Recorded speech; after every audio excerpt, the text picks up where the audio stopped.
Trigger warning, the following video contains positivity. If you or a family member have been affected by positivity, you have my sincerest condolences. Here's a Smith's album and a big bottle of sleeping pills. You know what to do. So first off, let's start with a funny story. 6,000 pages of tax law. Yes, my workload for this semester is probably going to be pretty dire, so I'll do my absolute best to crank out a video on a weekly basis from now on, but I really can't make any promises. Though in case you're wondering, I was recently on university holidays for 2 weeks to my parents' house, so when I came back I forgot the one thing that I really can't make videos without, the power adapter for my laptop, and so it had to be sent to me by courier because I live quite far away from my parents' house here. So unfortunately the courier screwed up and it took a week to get here, and so all I had was my friend's backup laptop and none of the files or software I used to make videos on it, so there was a mandatory absence of over a week there. I suppose all of that happened, and then of course I've been working on other projects / I'm pretty lazy, so all of that has conspired to stop me from making the videos I wanted to, so that's why I've been gone a little while. But anyway, I guess what I'm saying is I'm back. Alright, so what this video is going to be is a list of the top 5 reputable gaming news websites, at least in my opinion. In this case I examined each website in terms of purpose, content and trustworthiness, and so I have hopefully a somewhat informed opinion of these things. In any case, I do not hold my opinion in any special high regard because I'm not some ranter who expects his audience to just bow to everything I say, but regardless, let's delve into my first and probably only top 5 anything list.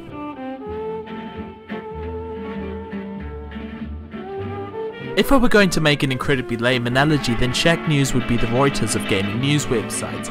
Just the facts, nothing fancy. No controversies or attention-grabbing linkbait, no writers going out on shaky limbs by writing ludicrous opinion pieces, just the facts given to you straight.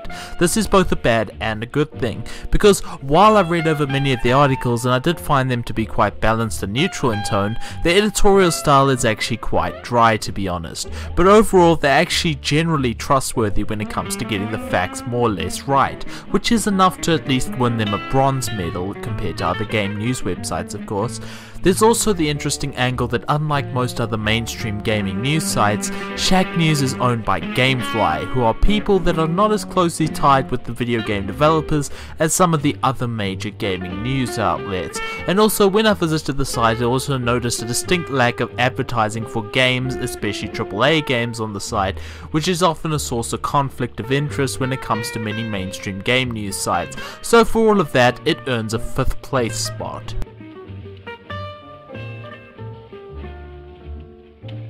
Now I'm going to start off by stating that Gamasutra would have probably placed higher, but the reason it's here is because it's much more of a speciality site than a general gaming news site. That said, what Gamasutra offers is an inside perspective into the actual process of how games are made, and this is something I actually want to look at in the future, because the video games that we have on our bookshelves in Steam, Xbox Live and or PSN accounts are ultimately the end product of a process, and so critiquing the end product without any consideration of the process is a very limited view of the medium. For example, here are some questions.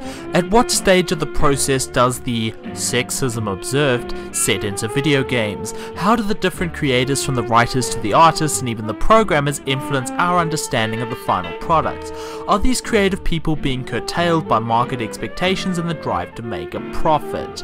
These are very hard questions that someone who understands how the industry works should be striving to ask and answer, instead of attempting to fit the end products to a predetermined set of ideas which are considered sexist a priori by postmodernist theories which are never actually discussed as part of the analysis, they're simply taken as a given. So what I'm trying to get at here is that the ideal starting point for understanding the complexities involved with the video game industry is undoubtedly by reading Gamasutra. They have in-depth news and interviews from the insider's perspective. What's coming out, who's fucking who, it's all there. So if you want to get informed on the state of the industry, then the closest to a primary source you're ever going to get is this website. So with all of that said, let's move on to number 3.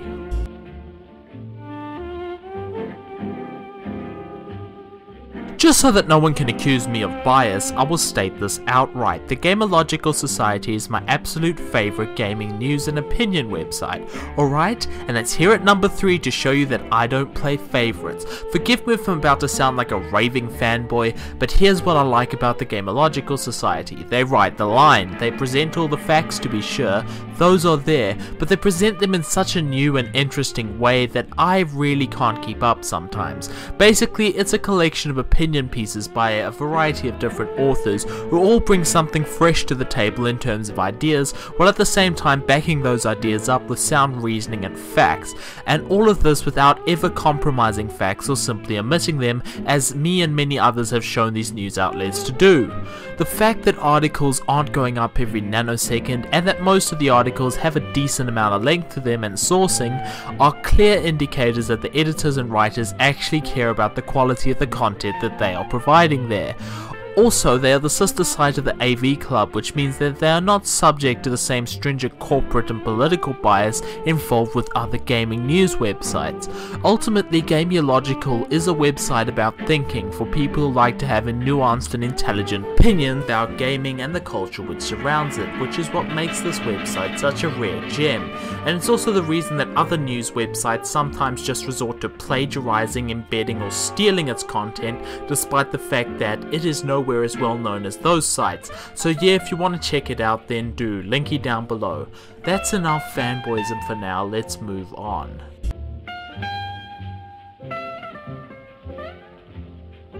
I will start this entry off by ruining everyone's day. Play for Real is a parody website, but for someone like me, it is the greatest parody news website on the face of the fucking planet, and I have to admit it had me fooled. On its surface it looks just like every other mainstream, absolute top tier gaming journalism website. I even believed some of its stories. For example, that Babysitting Mama, which is a game from what I can tell involves both shaking and illegally racing babies, results in 25 deaths every year. The lack of sourcing, the hyperbolic opinion pieces, the parodying and mocking of figures from gaming press, as well as a snide tone that most of the pieces are in, is just perfect. The writers managed to ape the style of the vacuous drones of the gaming media while still kicking them and various other idiots in the crotch by employing biting satire. If you don't believe me, there's an article down below that rips off Kotaku, and it absolutely does a wonderful job.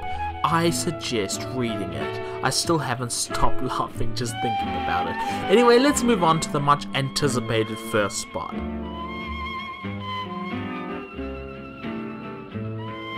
Just in case you don't understand this, there's first a small topic that we need to get into before I talk about this particular website. I kinda touched upon it briefly earlier, but I'll expand here. You see, I hate to be the one that cancels the circus, but most video game reviews you find on websites around the internet are just fake. The whole racket is really simple in a way. Just pay a website a large amount of money to put ads for your game all over the page, and in general it will raise the review score of the game that you're advertising. Most of these game journalists fall prey to this. IGN, GameSpot, The Escapist, they're all bought and paid for by the big advertisers. There is however one website that we should be embracing, at least in terms of reviews, and that is Ripten, which stands for Reviews, Interviews, Previews, Trailers, Editorials, and News. What makes Ripten different though is that it is 100% independent of the AAA mainstream gaming industry. There are no backroom deals, no ad revenue scams, just the news and reviews that you can rely upon. The site overall has quite the emphasis on facts and maintains a well-sourced and balanced editorial style throughout. There's also an emphasis on news over op-ed pieces, with editorials being spaced very far apart. But what I think though is that more than the site itself, what Ripten represents is very important. This is a site that recognizes and seeks to fix many of the inherent flaws of video game journalism today, and it is for this reason that I admire and applaud Ripten and the efforts of its staff.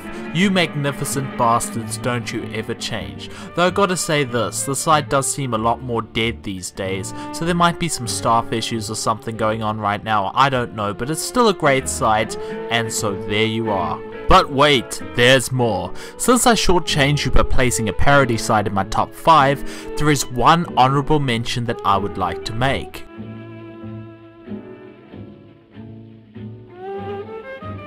Less of a gaming news site and much more of a gaming review site. If you've watched at least one episode of the AVGN and marveled at the depth of his reviews of classic games from the 80s and 90s, then I'm afraid that Hardcore Gaming 101 is going to make your fucking head explode.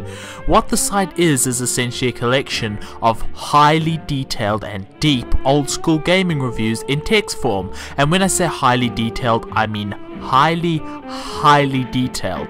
I once considered writing for them, and so of course I checked out the editorial style of what the articles are like and what I'd be required to write.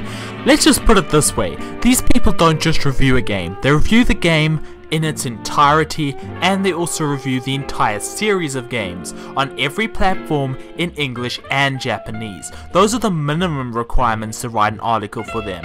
Not only that, but they often manage to get their hands on ultra rare versions of games and review those too. Tech demos, whatever. If it exists and is part of a series they cover, they'll review it. Dedication and commitment like that to gaming of the past is really why I enjoy the site, and if you just like retro games, it's a good place to visit, because you'll learn new things about games that you just didn't ever think about and or know about, and that is its key strength, and that's why it's the only honorable mention I have.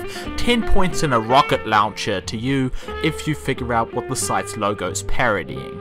And that's about it, I suppose. The realization that I get more than 100 views on most of my videos is still sinking in all these months later, but regardless, thank you all for subscribing. You've always been a wonderful audience, and have a wonderful day, or alternately. Good night, and goodbye.